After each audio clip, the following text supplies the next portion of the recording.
তাকে কয়দিন ধরে খাবার দাও নাই, আর তাকে দিয়ে কাজ করিয়েছ অনবরত। খবরদার, কিয়ামতের দিন আল্লাহ তাআলা জালিমের কাতারে তোমাকে দাঁড় করাবে। প্রাণীর জন্য বিষ্ণু ইসা ইসলাম কত দয়াদ্র ছিলেন। জবাই করার সময় বিষ্ণু বলতেন, ইহসানের সাথে জবাই করো, ছুরি ধারালো করে রাখো। কোরবানির সময় আমরা প্রাণীটাকে কি করি? আদর করি না মেরে ফেলি? বলেন তো। জবাই করি। জবাই করা মানে কি?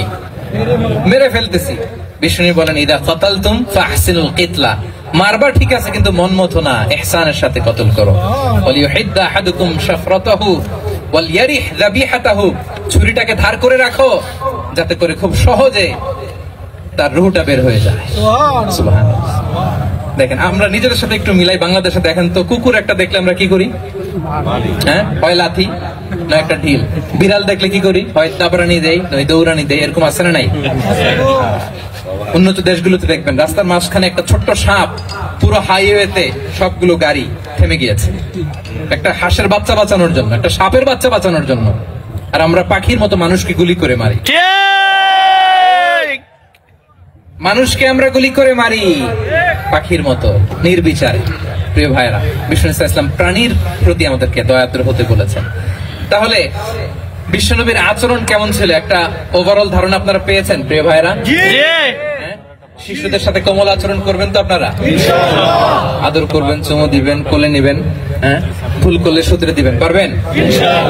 বড়দেরকে আগে সালাম দিবেন তো? আর কর্মচারী একটা ভুল করলে পিটাইয়া সহায় ফেলবেন, এরকম করবেন? ভালো আচরণ করবেন। স্ত্রীর সাথে কেমন আচরণ করবেন? হ্যাঁ, মাধুর্যপূর্ণ আচরণ। একজন কয় হুজুর নাই, হওয়ার পরে কেমন করবা ওইটা বলো না, নিয়ত করে রাখো যে আমরা আমাদের ঘরটাকে জান্নাতি ঘর বানিয়ে ফেলবো, ঠিক কিনা? প্রতিবেশীর সাথে যেন আমরা ভালো আচরণ করি, কারাবন্দীদের সাথে যেন আমরা ভালো আচরণ করি। ভিক্ষুক হাত পেতেছে, স্যার 2 দিন ধরে কিছু খাই নাই, 5টা টাকা দেন। দাঁড়ায় না গ্লাসের সামনে, ওর হাতে থালা, একটা ভাঙ্গা থালা, আর আপনি স্যুট পরা স্যার না, আপনারে গাড়ির এদিক থেকে বের করে ওদিকে ভাঙ্গা থালা দিয়ে বসাইতে, আর ওরে স্যুট পরে গাড়ির ভিতরে বসাইতে আল্লাহর কয় মিনিট লাগে বলেন তো?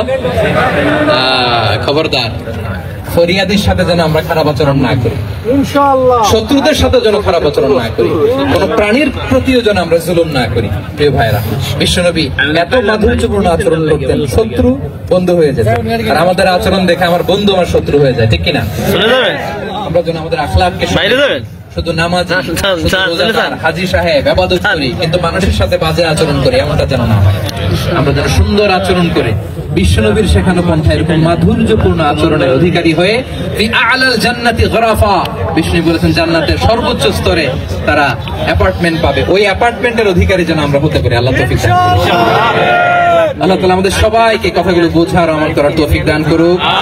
দীর্ঘ সময় আপনারা খুব নিরবতা বজায় রেখে আলোচনা শুনেছেন, আপনাদের সবাইকে শুকরিয়া, অর্গানাইজিং কমিটিকে শুকরিয়া। আবারও হয়তো আপনাদের সাথে দেখা হয়ে যাবে তাফসীরুল কোরআনের কোন ময়দানে, দেশে কিংবা প্রবাসে।